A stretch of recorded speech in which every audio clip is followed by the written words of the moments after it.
ഒമാനിലെ മസ്കറ്റിന് സമീപമുള്ള ഖന്താബ് എന്ന പ്രദേശത്തുകൂടി സഞ്ചാരം തുടരുകയാണ്.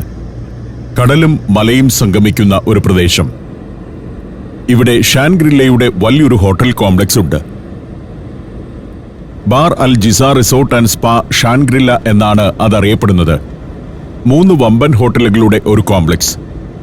അതിലൊന്നായ അൽ വാഹ ഹോട്ടലിന് മുന്നിലെ പാർക്കിങ്ങിലേക്ക് ഞങ്ങളെത്തി. കാർ അവിടെ പാർക്ക് ചെയ്ത് അകത്തേക്ക് നടന്നു.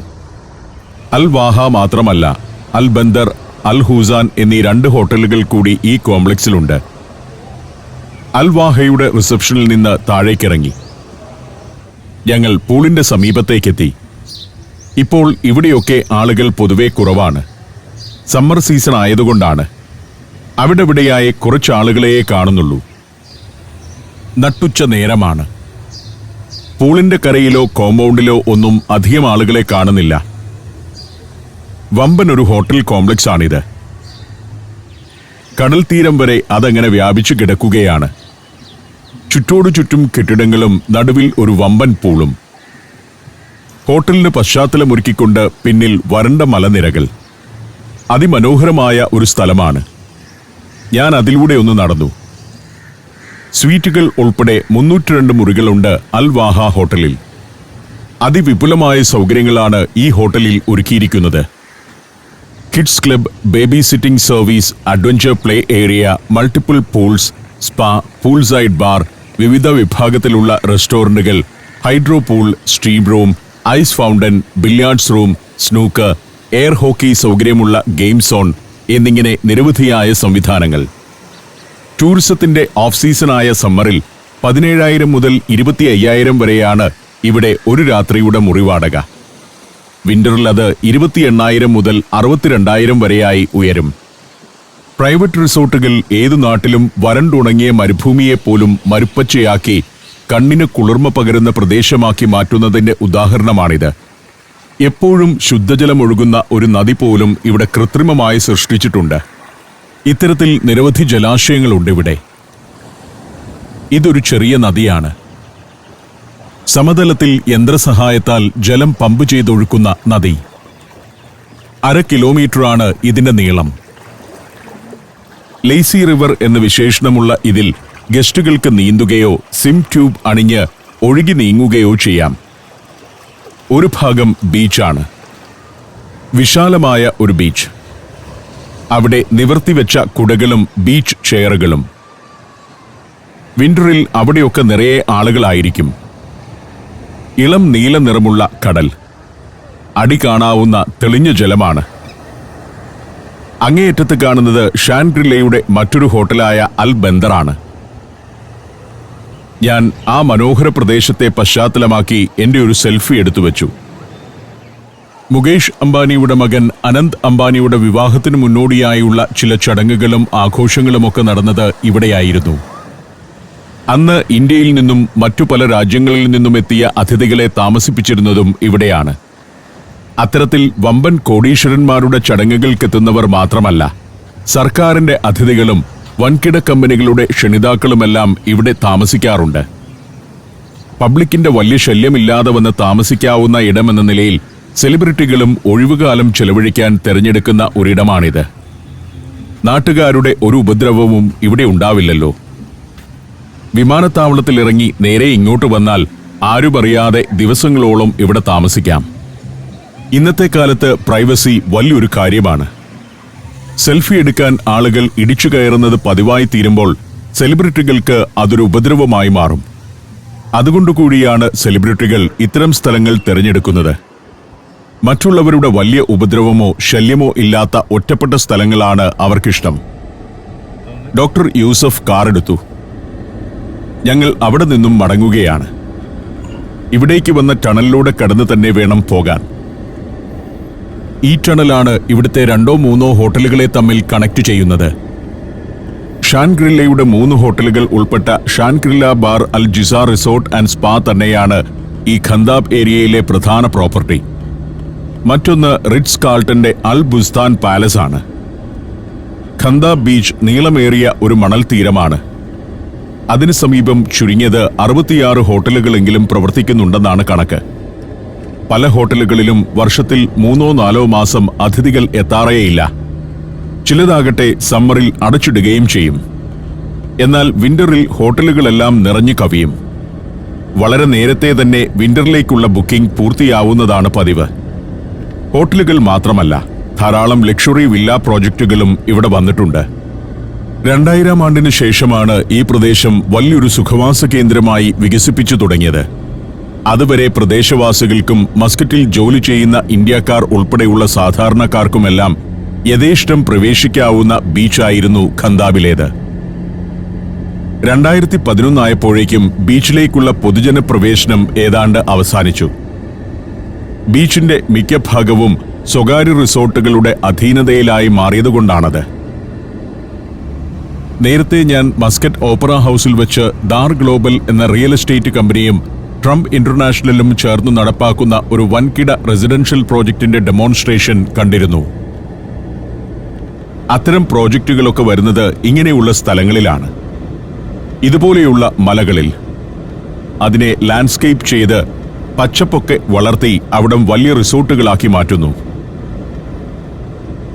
ഇത്തരത്തിൽ കടൽ ഉള്ളിലേക്ക് കയറിക്കിടക്കുന്ന പല പ്രദേശങ്ങളും ഗൾഫ് മേഖലയിലുണ്ട്, ഒമാനിലും ഖത്തറിലുമൊക്കെ. അതെല്ലാം ഇന്ന് ടൂറിസത്തിന്റെ കേന്ദ്രങ്ങളായി മാറിയിരിക്കുന്നു. വരണ്ട ഭൂമിയും ആളുകൾക്കിഷ്ടമാണെന്നാണ് അതിനർത്ഥം. പച്ചപ്പ് തന്നെ വേണമെന്നില്ല, നല്ല ഫെസിലിറ്റികൾ ഉണ്ടായാൽ മതി. ഇതിൽ നിന്നും നമ്മൾ പഠിക്കേണ്ട ഒരു പാഠമുണ്ട്.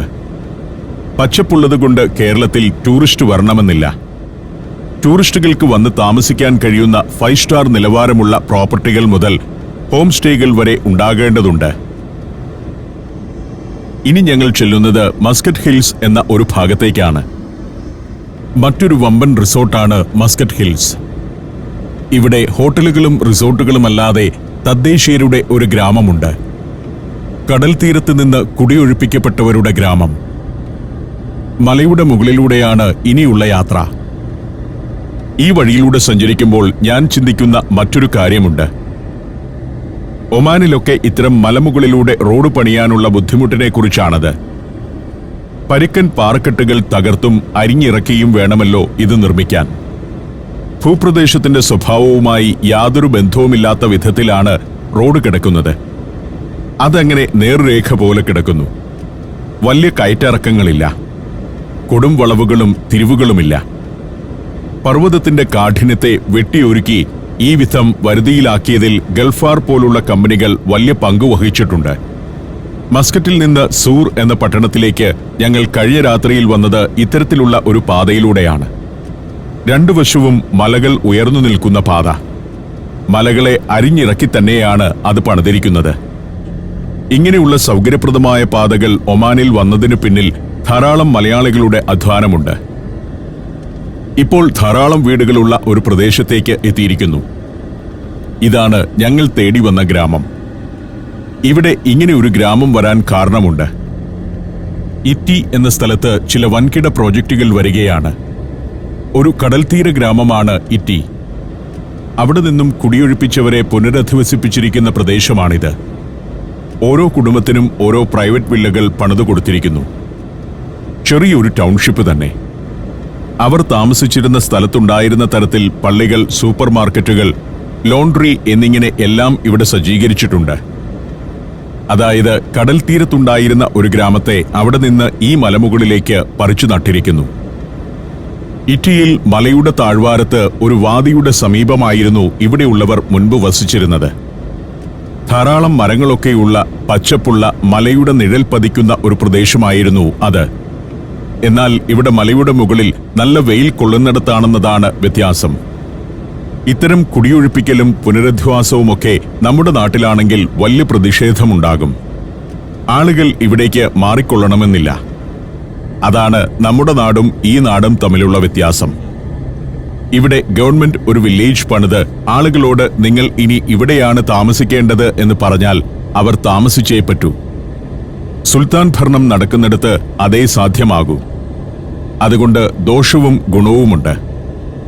ആളുകൾ ഒരിടത്തു നിന്നും നിർബന്ധമായും വിട്ടുമാറേണ്ടി വരുമെന്നതും ചോദ്യം ചെയ്യാനുള്ള സാധ്യത തീരെയില്ല എന്നതുമാണ് ദോഷം. എന്നാൽ നാടിന്റെ വികസനത്തിനും പെട്ടെന്ന് കാര്യങ്ങൾ നടക്കാനും പ്രയോജനപ്പെടുന്നു എന്ന ഗുണവുമുണ്ട്. ഞങ്ങളിനി ഇവിടെ നിന്ന് ഇറ്റി ഗ്രാമത്തിലേക്കാണ് പോകുന്നത്. ഈ മലമുകളിലെ പുതിയ ഗ്രാമത്തിലുള്ളവർ എവിടെ നിന്നാണോ വന്നത് അവിടേക്ക് പോവുകയാണ്. കടൽ തീരമാണ് ഇറ്റി പ്രദേശം. കുറെ ദൂരം ഓടി ഇപ്പോൾ താഴേക്കെത്തുന്നു. Slovenia, Montenegro, Serbia, Panama. സഞ്ചാരം വോളിയം നമ്പർ 13. ഫുൾ HD-യിലുള്ള ഈ അപൂർവ ദൃശ്യയാത്രാ വിവരണ ശേഖരം സ്വന്തമാക്കാൻ 9995444222 എന്ന നമ്പറിലേക്ക് സഞ്ചാരം എന്ന് SMS ചെയ്യൂ. ഇവിടെ തൊഴിലാളികളെ കൊണ്ടുപോകുന്ന ബസ്സുകളും ചില ലേബർ ക്യാമ്പുകളുമൊക്കെ കാണാം. മലയുടെ മുകൾ ഭാഗം പോലെയല്ല, പച്ചപ്പുള്ള ഒരു പ്രദേശമാണ് ഇറ്റി. ഈന്തപ്പനത്തോട്ടങ്ങളുടെ പ്രദേശം. ഇവിടെയായിരുന്നു നേരത്തെ മലമുകളിൽ കണ്ട പുതിയ ഗ്രാമത്തിലെ ആളുകൾ ആദ്യം താമസിച്ചിരുന്നത്. അന്ന് ഒരു ഗ്രാമത്തിലെ എല്ലാ സൗകര്യങ്ങളും സംവിധാനങ്ങളും ഇവിടെ ഉണ്ടായിരുന്നു.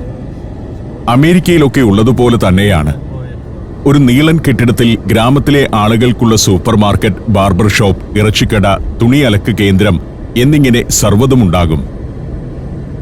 ഇപ്പോഴും ജനവാസമുള്ള പ്രദേശം തന്നെയാണിത്. പാതയുടെ ഇടതുവശത്ത് മലയുടെ ചുവട്ടിൽ കുറെ വീടുകളുണ്ട്. അവിടെയെല്ലാം വസിച്ചിരുന്നവർക്കാണ് മലമുകളിൽ പുതിയ വില്ലകൾ നൽകിയത്. എന്നാൽ ഇവിടെയുള്ള പല വീടുകളിലും ഇപ്പോഴും ആളുകൾ വസിക്കുന്നുണ്ട്. ഇവിടെ നിന്ന് ആളുകളെ ഒഴിവാക്കി വിട്ടതാണെങ്കിലും അവർ പൂർണ്ണമായും ഒഴിഞ്ഞു പോയിട്ടില്ലെന്നാണ് ഡോക്ടർ യൂസഫ് പറയുന്നത്. പനയുടെ തണുപ്പും തണലുമൊക്കെയുള്ള ഒരു താഴ്വാരത്തായിരുന്നല്ലോ അവർ പണ്ടുകാലം മുതൽ വസിച്ചിരുന്നത്. ഈന്തപ്പനകൾ ഇടതൂർന്നു വളരുന്ന തോട്ടങ്ങൾ, അതിനോട് ചേർന്നുള്ള വീടുകൾ. മസ്കറ്റ് ഗവർണറേറ്റിലെ ഒരു ഗ്രാമമാണ് ഇറ്റി.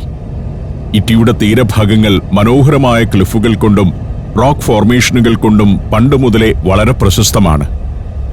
അവിടുത്തെ പാറക്കെട്ടുകളെ സംബന്ധിച്ച് ചില വിശ്വാസങ്ങൾ തന്നെ ഇവിടുത്തെ ഗ്രാമീണർക്കുണ്ട്. ജിന്നുകളുടെ വാസയിടമാണ് ഇറ്റിയിലെ ചില പാറക്കെട്ടുകൾ എന്നാണ് അതിലൊന്ന്. ഇറ്റി ഒരു പ്രീമിയം റെസിഡൻഷ്യൽ ഏരിയയായി മാറിക്കൊണ്ടിരിക്കുകയാണിപ്പോൾ. 2026 പൂർത്തിയാവുന്ന ഇറ്റി സസ്റ്റൈനബിൾ സിറ്റി പ്രോജക്റ്റ് ഇവിടുത്തെ വലിയൊരു പ്രോജക്റ്റാണ്. TSC ഇറ്റി അഥവാ the sustainable city Yiti 1680 residential യൂണിറ്റുകളുള്ളൊരു പ്രോജക്റ്റാണ്. കടൽ തീരത്താണ് അത് പൂർത്തിയാവുന്നത്. ഒമാൻ ടൂറിസം ഡെവലപ്മെന്റ് കമ്പനിയും ഡയമണ്ട് ഡെവലപ്പേഴ്സും ചേർന്നാണ് അത് നടപ്പാക്കുന്നത്. വനത്തണലുകളിൽ ആടുകൾ മേഞ്ഞു നടക്കുന്നു.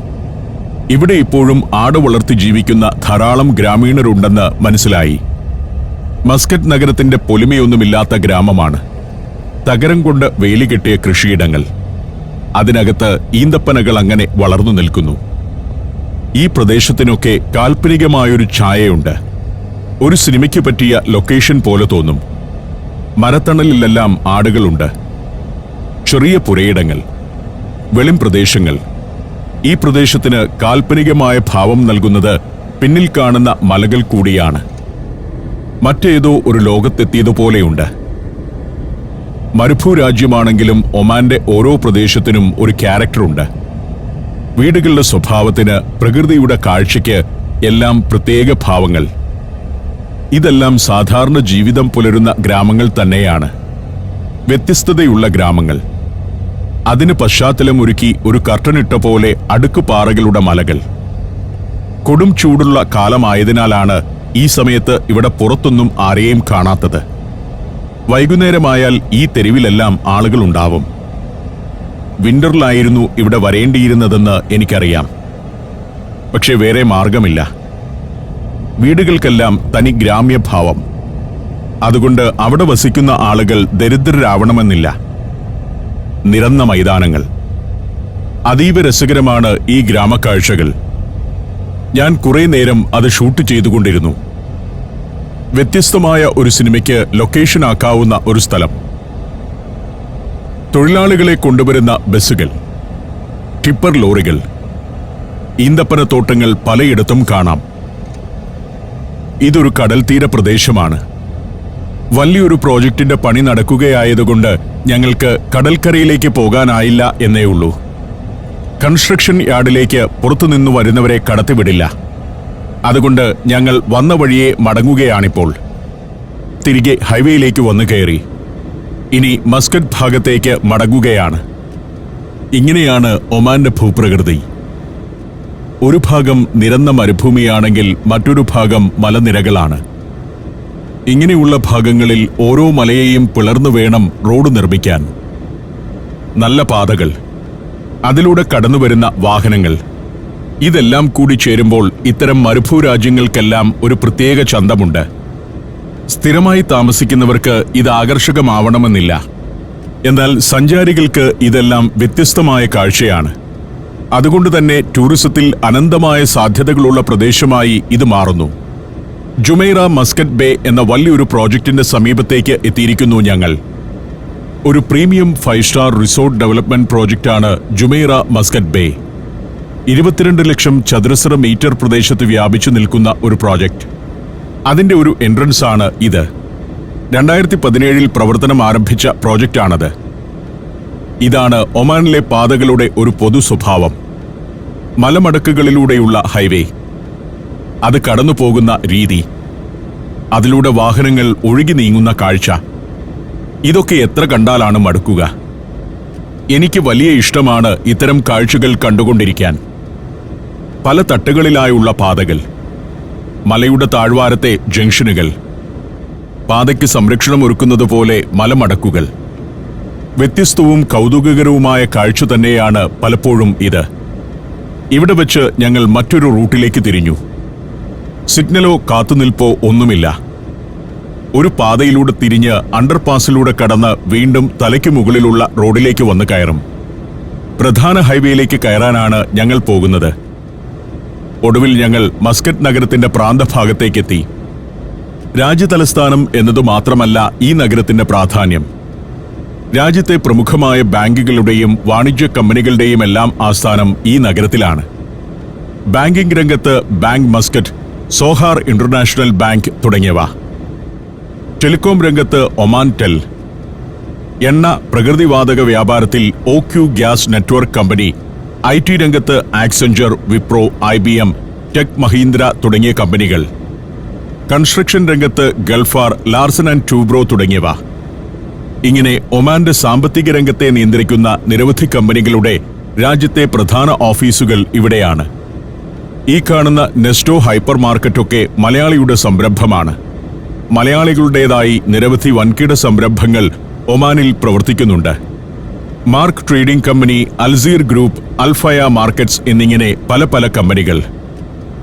വോൾട്ടാസ്, അപ്പോളോ, ഏഷ്യൻ പെയിന്റ്സ്, ഭാരത് ഇലക്ട്രോണിക്സ് ലിമിറ്റഡ്, ജിൻഡാൽ സ്റ്റീൽസ്, L&T തുടങ്ങി 30ഓളം ഇന്ത്യൻ കമ്പനികൾ ഒമാനിൽ വലിയ തോതിൽ പ്രവർത്തിക്കുന്നു. ഞങ്ങളിപ്പോൾ റൂവി എന്ന സ്ഥലത്തേക്ക് എത്തിയിരിക്കുന്നു. റൂവി മസ്കറ്റ്, മലയാളികളുടെ വലിയൊരു വാസയിടമാണ് റൂവി. മസ്കറ്റിന്റെ മെയിൻ ബിസിനസ് ഏരിയയും ഇതുതന്നെ. ഈ സമയത്ത് പക്ഷേ പകുതിയിലധികം കടകളുടെയും ഷട്ടർ ഇട്ടാണ് കിടക്കുന്നത്. സമ്മറാണല്ലോ.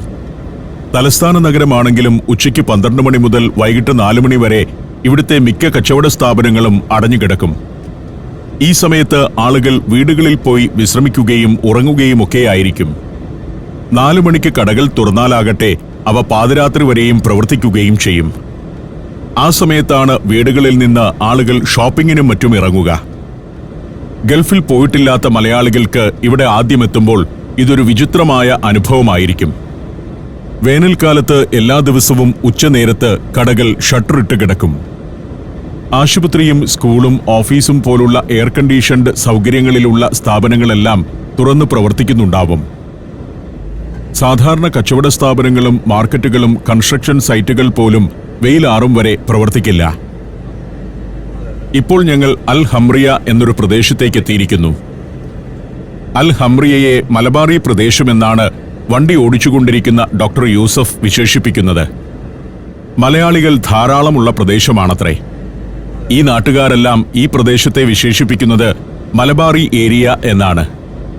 ഒമാനികൾക്ക് മലയാളികൾ എന്നാൽ മലബാറികളാണ്.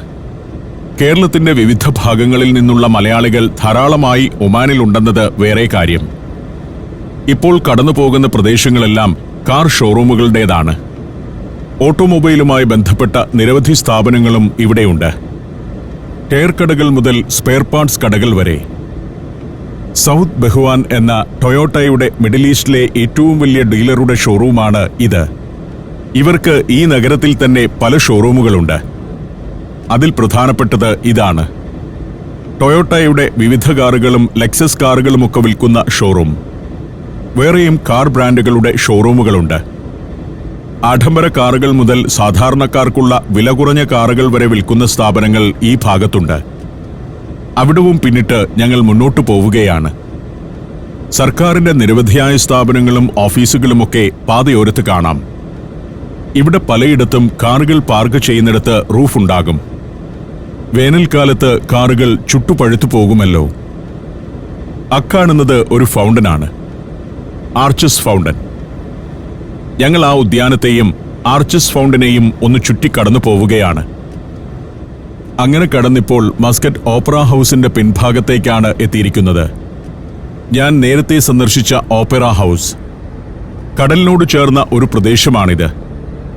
ആ ഓപ്പറ ഹൗസിൽ നിന്നും പിൻഭാഗത്തെ മറ്റൊരു ബിൽഡിംഗിലേക്ക് റോഡിന് കുറുകെ ഒരു പാലമുണ്ട്, ഒരു കവേർഡ് ബ്രിഡ്ജ്. ഇതിവിടുത്തെ royal opera house of musical arts എന്ന സ്ഥാപനമാണ്.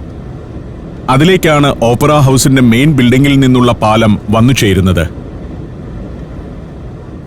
അതും പിന്നിട്ടെത്തുന്നത് വാട്ടർ ഫ്രണ്ട് മസ്കറ്റ് എന്ന ഭാഗത്തേക്കാണ്. ഒരു ഡൈനിങ് ഔട്ട് ഏരിയയാണിത്. വൈകുന്നേരം കൂട്ടുകാരുമൊത്തോ കുടുംബവുമൊത്തോ വന്ന് ഡിന്നർ കഴിക്കാവുന്ന പല പല സ്ഥാപനങ്ങളുമുണ്ട്. സമ്മറിൽ പകൽ നേരത്ത് ആളുകൾ കുറവാണ്. എങ്കിലും എല്ലായിടവും മനോഹരമായി തന്നെ ഒരുക്കി വെച്ചിട്ടുണ്ട്.